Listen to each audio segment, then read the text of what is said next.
Nimbagal daw yun, Ilocano. Kumusta po kayo? So, i-update ko lang kayo dito sa akin pares na Ilocano, Lutino Opaline po. Itong Lutino Opaline natin na lalaki, tapos yung Lutino. Ito po yung itlog ng dalawa Ilocano na pinalimlim ko dito sa kakatel ko, kina Bruno at saka Bruna. Kasi umitlog siya ng dalawa Ilocano, kaso magkalayo na po yung agwat eh. Yan, February 27 yung unang itlog, March 5 naman po yung pangalawang itlog niya.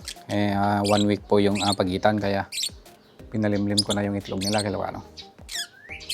So ngayon March 12 na 1 week na Ilocano, tatanggalin ko na yung takip dyan sa nest box nila Ilocano para mag-breed na ulit sila. So oras na Ilocano para tanggalin natin.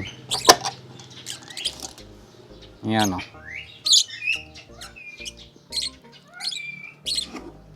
Yun, tinanggal na natin Ilocano. So hopefully mag-breed ulit sila Ilocano. Ayan. Tapos ito naman yung natin Ilocano, yung mga poster natin na English Badgie. Lumabas na rin yung isa oh. Nandiyan na Ilocano, tumutuka-tuka na rin. So dahil nga malamig yung hangin dito Ilocano, yan medyo ganyan pa siya Ilocano. Tapos yung mga kasama niya Ilocano na poster ko nandito Ilocano. Malalaki na rin, yan. So malalaki na rin yung English Badgie natin na dalawa, tapos yung anak nilang tatlo Ilocano, yan. Malapit na tayong mag-out ng hand feed.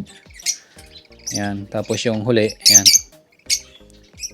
Yun, medyo maliit pa yung huli Ilocano. Pero itong mga kapatid niya medyo malalaki na Ilocano.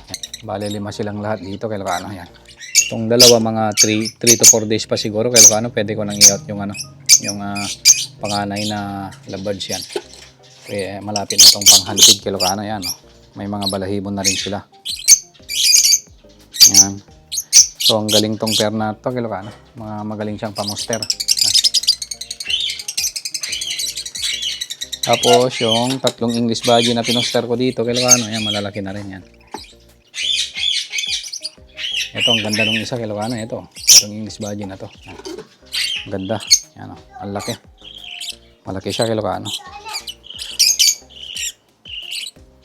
Yan. So yun kapatid niya Ilocano yung nandun sa baba. Magkapatid sila. Tapos yung isa, hindi sila magkapatid Ilocano, itong isa. Ibang breeder naman tong isa.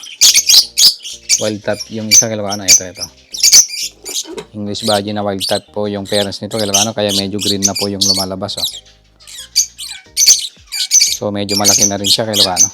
Itong tatlong to Ilocano, ito yung pagbabanggain natin. So hopefully mayroong babae at saka lalaki sa kanila Ilocano, para ito yung pagbanggain ko.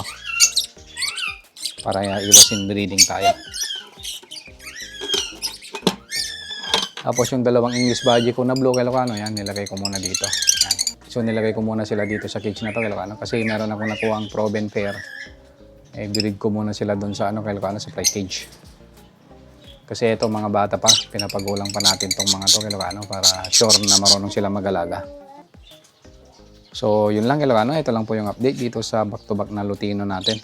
I-update ko kayo Ilocano kung anong mangyayari sa kanilang itlog, kung mapipisaban nila Bruno at saka si Bruna. Diyan Ilocano. Good morning, good morning.